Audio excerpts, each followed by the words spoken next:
भगवद्गीता अध्याय 1 श्लोक 30 न शक्नोम्यवस्थातुं भ्रमतीवच मे मनः निमित्तानीच पश्यामि विपरीतानि केशव। अर्थ, हे केशवा कृष्ण, माझे मन अत्यंत अस्थिर झाले आहे।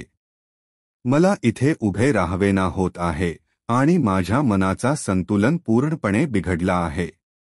मी केवळ अशुभ आणि विपरीत संकेत पाहतो आहे। स्पष्टीकरण: अर्जुन युद्धभूमीवर असहाय झालेला आहे। त्याचे मन गोंधळलेले आहे।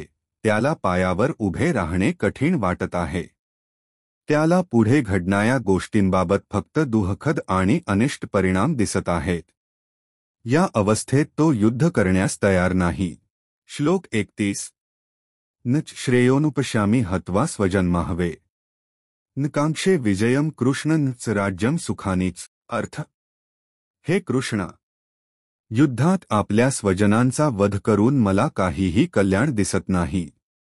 मला ना विजयाची इच्छा आहे, ना राज्याची आणि ना सुखाची। स्पष्टीकरण: हा श्लोक अर्जुनाच्या मानसिक गोंधळाचे आणि नैतिक द्वंद्वाचे प्रतिबिंब आहे।